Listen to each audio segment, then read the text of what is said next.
नमस्कार, आप देख रहे हैं राजनीति 24 न्यूज। आइए डालते हैं इस वक्त की बड़ी खबरों पर नजर।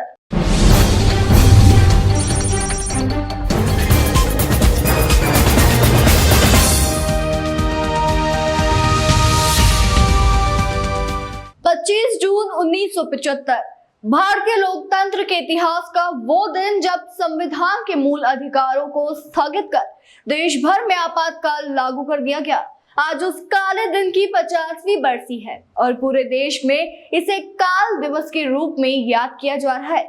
इसी क्रम में किशोर चौधरी ने, जिन्होंने उस दौर के कड़वे अनुभव और लोकतांत्रिक मूल्यों की अहमियत पर प्रकाश डाला। राजनीति 24 न्यूज़ चैनल में मैं सभी दर्शकों का बहुत बहुत स्वागत करता हूं।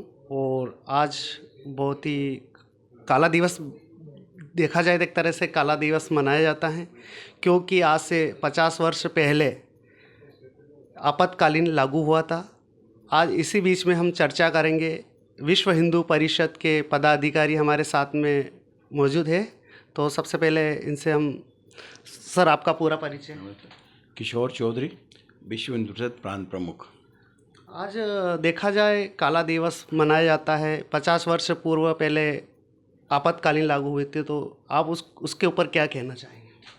देखिए, दुनिया का सबसे बड़ा लोकतंत्र भारत है और यहाँ पर 25 जून 1975 को तत्कालीन प्रधानमंत्री इंदिरा गांधी को इलाहाबाद उच्च न्यायालय ने उनके चुनाव को निरस्त करते हुए उनके चुनाव लड़ने पर रोक लगा दी थी। तब प्रधानमंत्री इंदिरा गांधी और कांग्रेस की सरकार ने षड्यंत्रपूर्वक रातों रात पूरे देश में आपातकाल लगा दिया। संविधान की परवाह करते न हुए लोकतंत्र की हत्या कर दी और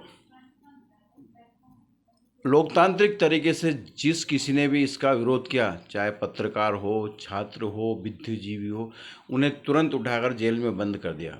पूरे देश की जेलों में हजारों देशभक्तों को ठूंस दिया गया था और सारे अधिकार व्यक्ति के निलंबित कर दिए गए थे और पूरे देश में आपातकाल लागू कर दिया, सिर्फ इसलिए कि वह सत्ता में बनी रहे। आज 50 वर्ष हो गए, उसकी विभीषिका को हम भूले नहीं हैं। कैसे कैसे असहाय लोगों ने, बुजुर्ग लोगों ने जेल काटी है, यह हमारे सामने आज भी जीवंत है। हम इस दिन को लोकतंत्र में काला दिवस के रूप में मनाते हैं। इस विभीषिका को हम हमेशा याद रखेंगे ताकि लोकतंत्र जिंदा रहे और भविष्य में कोई इस प्रकार का कदम उठाने का साहस कोई सरकार न कर पाए। इसमें देखा जाए कौन कौन बड़े नेता, विपक्ष नेता थे जिनको जेल में डाला गया था? मेरे ख्याल से सारे संपूर्ण विपक्षी को तो जेल में डाल ही दिया गया था। साथ ही साथ पूरे देश में से संघ के वरिष्ठ स्वयंसेवक, कई पत्रकार जो स्वतंत्र लेखन करते थे, कई छात्र जो लोकतंत्र की मांग करते थे। इस प्रकार चाहे अटल बिहारी वाजपेयी हो या मधु दंडवते, ऐसे तमाम नेता, कई दलों के नेता, सिर्फ ऐसा नहीं कि उस समय जो जनसंघ या और दूसरे, मतलब कोई भी विपक्षी दल हो, उनके सभी बड़े नेताओं को रातों रात गिरफ्तार करके जेल में डाल दिया गया था। अब देखा जाए कि बीजेपी, संघ, सारे लोग ये काला दिवस मनाते हैं और कांग्रेस इस चीज़ को एक्सेप्ट नहीं करती, उसके ऊपर आप क्या कहना चाहेंगे? दरअसल कांग्रेस तो अपनी गलती को कभी स्वीकार करती ही नहीं है, वरना कांग्रेस को इस गलती को स्वीकार करते हुए राष्ट्र से, यहाँ की जनता से माफ़ी मांग लेना चाहिए था कि एक गलती हुई थी। लेकिन वो आज भी कहते हैं कि पुरानी बातें क्यों कर रहे, जबकि हम ये देखते हैं पढ़ा है कि कई वरिष्ठ बुद्धिजीवी जिनका सरकार से भी कोई लेना देना, वो स्वतंत्र स्वतंत्र लेखक थे, उनको भी जेल में डाल दिया गया था कि कहीं ये लोकतंत्र की आवाज़ ना उठाएं। कांग्रेस, उसकी यही स्थिति जो आज बनी है, यह इसी कारण बनी कि वह जनता के साथ न रहते हुए सिर्फ अपने विचारों और एक परिवार के साथ खड़ी रही। आज भी वह इंदिरा गांधी की बचत करती आई, उनके बारे में उनका पक्ष लेती आई कि उन्होंने उस समय जो निर्णय लिया ठीक लिया, जबकि सारी दुनिया कहती थी कि उस समय इंदिरा गांधी द्वारा लिया गया निर्णय बहुत गलत था, क्योंकि देश की आंतरिक स्थिति कोई यह थी। सिर्फ एक इलाहाबाद उच्च न्यायालय के निर्णय के, जिसमें उनके चुनाव को निरस्त करते हुए उन्हें चुनाव लड़ने का अयोग्य घोषित कर दिया था, इस बात को लेकर उन्होंने देश में आपातकाल लगा दिया था। वो चाहती तो सुप्रीम कोर्ट जा सकती थी उस निर्णय के खिलाफ और केस लड़ सकती थी, वहाँ पर भी पुनर्विचार याचिका लगा सकती थी, लेकिन उन्होंने तुरंत रातों रात राष्ट्रपति डॉक्टर फखरुद्दीन अली अहमद के द्वारा देश में आपातकाल की घोषणा कर दी और हमारे मौलिक अधिकारों को निलंबित कर दिया।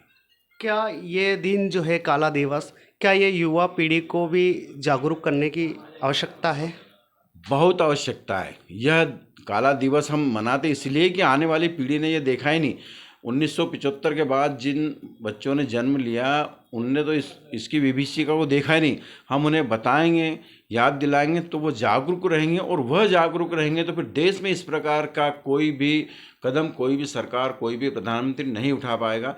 यह जागरूकता के लिए, युवाओं को संदेश देने के लिए अति आवश्यक है कि हम इस दिन को मनाएं। और इस दिन को मनाने का मतलब यह नहीं कि हम धूमधाम से मनाएं, इसको सिर्फ याद दिलाने के लिए, विस्मरण कराने के लिए कि बच्चों एक समय ऐसा भी आया था। युवाओं को इसलिए जागने की आवश्यकता ज़रूरत है, क्योंकि लोकतंत्र की रक्षा करने का जिम्मा आने वाली पीढ़ी के पास ही रहेगा, और वो जागरूक रहेंगे तो लोकतंत्र सुरक्षित रहेगा।